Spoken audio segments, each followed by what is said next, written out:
always think, I wish I had a camera to take his picture. My God, I found finally he realized I have some intelligence, maybe. And he came to American University commencement. He wanted to be sure I'm not lying. And it was a very strange, it's a poetic justice. That day, one of his friends from Syria, who was a scholar, was speaking at the commencement. Of course, he knew me, and when I was about to come down with my diploma, my BA, he just extended his hand to congratulate me. And they took that picture by Washington Post, and the only picture in the first page of Washington Post was me and Dr. Malak was his name. Well, I thought, well, at least I confronted that discrimination and I become successful. Now, I want to go to graduate school. And I just thought I love to work as a lawyer, especially defending women around the world, because I am a woman and I always face with discrimination. So I went and I passed the examination to enter the law school at American University. 2 weeks later, they wrote me a letter and said, yes, you passed the test, but we cannot accept you because the quota is full. What is quota? We only accept 10 women a year. I said, this is the most stupid law I ever heard. If I pass the test, what difference does it make whether I am 11 or 12 or 13?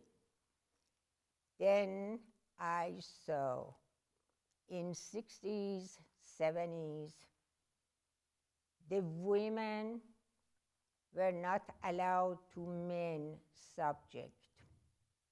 This is the same law this year passed in Iran by mullahs, that the women cannot go to the men's subject. Because all the universities were 65% women. And most universities in science, physics, chemistry, doctor, medicine, they are full of women and not many men. Now they want to cut women off again. Well, the only thing was available to me, it was a teacher or a nurse or a secretary or library science. Well, I couldn't become a nurse because I didn't have the stamina. I couldn't be a teacher because, as you can see, I still have an accent. So I became a librarian. And when I finished library science, the Library of Congress came to school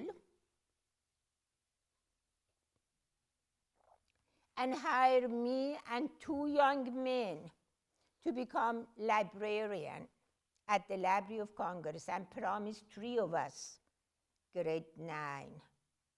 But when I went to sign my contract, it was grade 7. I said, why I'm grade 7? Why these 2 young men, they don't know any other language but English? I know French, I know Farsi, and I can read Arabic. Oh, well, we will change it after 6 months. I say, these are all excuses to stop a woman. I am not going to work in an institution who give me discrimination. I turned the contract and I left, and I didn't sell my soul. Therefore, I joined NOW, N-O-W, National. for the women. That was the second wave of the women's liberation was taking place in United States.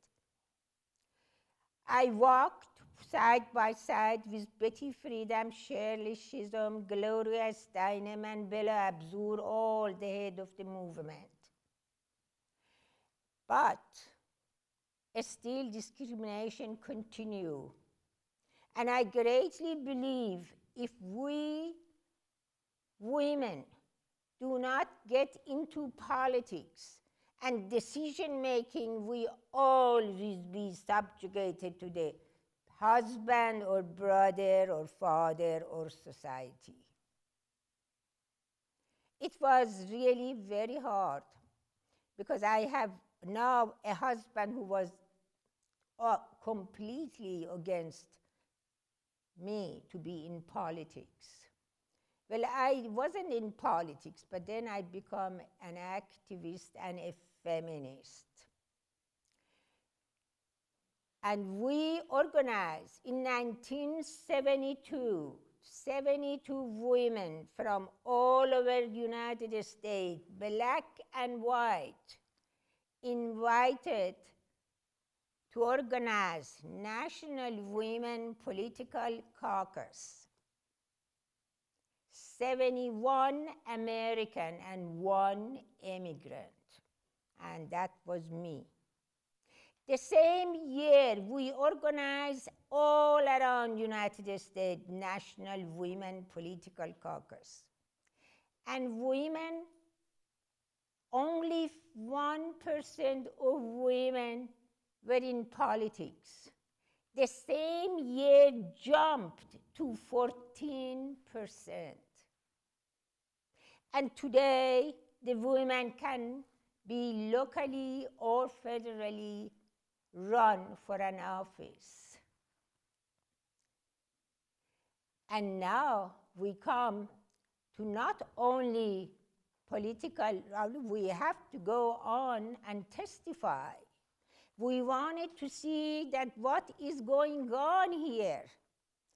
This is United States, the land of freedom, I heard it was. How come they do that to women? Then we realize and we research and find out that in the South, like Louisiana, Mississippi, Tennessee, and Texas, still Napoleonic law prevailed to handing women. Napoleonic law means 0 for women. If man died, women also lose even driving license.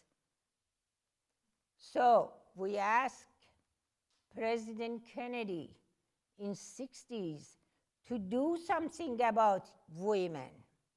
He organized a commission and put Eleanor Roosevelt at the head of the commission of men and women look into the situation of the right of women.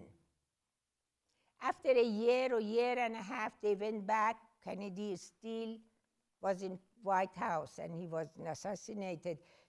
Eleanor Roosevelt shows between the distance between the sky and earth. The women have no right. Therefore, we had to know to testify. And how many times I had with others go up the step of the Congress, up and down, to testify for the Women's Rights Commission and subcommittee. God knows, I didn't count them. And legislation after legislation passed by Congress to allow women to go to any subject they want to use in their life. I was standing one time, not too long ago, last year, from 18, 19, 20 years old woman in a college who studied the women's study. And I said, everything you have today, you owe it to my generation. We work very hard, day and night, to make it possible that today you can become an architect and a doctor and scientist and even go to moon and come back. Our time, we were not that lucky. Therefore, although we passed the Women Amendment from the Congress, but we needed 37 states to sign up for it. And unfortunately, we couldn't get it. It takes 1 year, and we did not receive it accepted by the state to become equal right with men. Today, still there are discrimination. There is not complete equality between man and woman.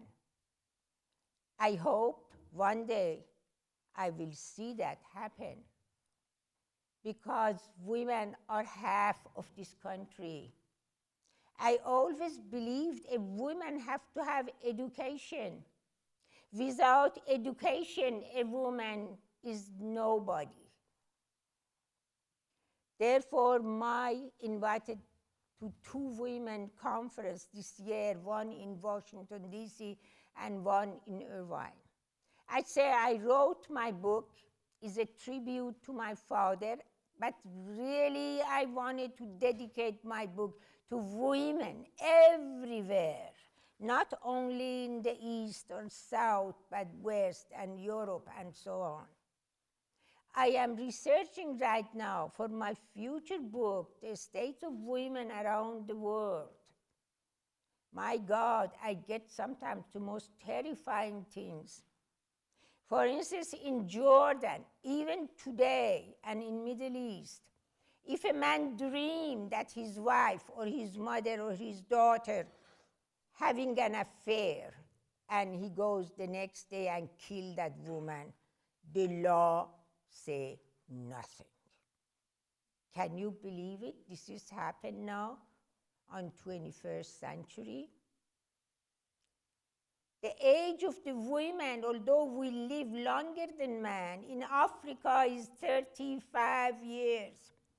The women work in the field, and when come home, they have to cook.